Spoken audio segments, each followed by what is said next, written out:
What's going on YouTube? It's Jordan here with J Dubs Aquatics, bringing you another video for the Do's and Don'ts series. Now a lot has changed in this tank here, but I'm not even going to address that right now. I'm just going to get on with the Do's and Don'ts for now, and I'll be doing an update on what's going on in here in the near future. But anyway, I ran out of command stickies to hang my iPod to do these videos, so today I'm not sitting in front of the camera. I'll just be doing the video this way. But anyway, today's topic is adding new fish, and this topic applies, it's intended for freshwater, but most of it does apply to saltwater as well. But anyway, let's get started. Always buy from a good reputable source when you're looking to get new fish. Avoid big chain stores, and especially watch out for systems that are all-in-one filtration, meaning like multiple tanks all on one filter, because in that case, if one fish is sick, there's a good chance that a lot more fish in that system are sick. So avoid those types of things. When you're looking at a fish in a store, always inspect it for white spots. Make sure it's not gasping for breath, scratching on rocks or objects in the tank, sitting on the bottom of the tank in a lethargic state. Make sure there's no cloudy patches anywhere on its body, fins, eyes, anything like that. And if you see anything like that, don't buy the fish. And if it's an all-in-one filtration, don't buy any fish that's in that system, because there's a good chance that they're not very well cared for, and you're going to be adding something nasty into your tank. Always quarantine your fish if possible.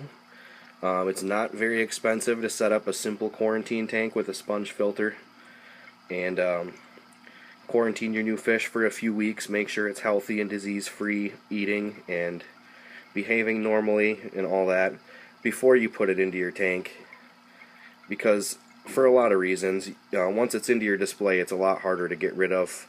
And usually the quarantine is a lot smaller, and it's also a lot cheaper to medicate in a quarantine tank. When you're acclimating your new fish, do not use the water from the local fish store or wherever you get it from. In your tank, you should acclimate your fish. I prefer drip acclimation.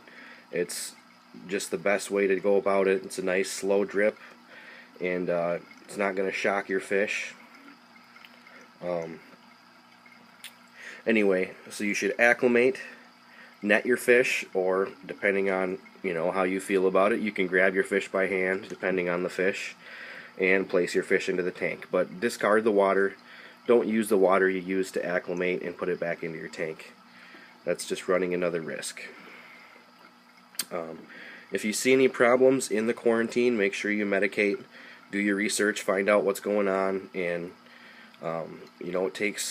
take the steps to get your fish back to health before you ever think about putting it into your display tank, because you don't want it to spread and become a bigger headache down the road. Lastly, don't buy on impulse. Make sure you do your research on your new fish, and you should know its diet and what size tank it needs, what kind of other fish are compatible with it, its temperament, and all that stuff. You need to know that before you ever think about adding a fish to your tank. And you can't always trust a local fish store, as there's a lot of good ones out there, but there's also a lot of stores out there that will just tell you what you want to hear to get you to make the sale. So that's about it. Hope you guys enjoyed the video. Next week's topic will be another saltwater topic. I'm not in front of a freshwater for this video, because I actually don't have any freshwater tanks running here at the house anymore. I have my 125 and 55 still running at my folks' house, and just the 2 saltwaters here. So down to 4 tanks right now. But anyway, thanks for checking the video out, and happy fish keeping.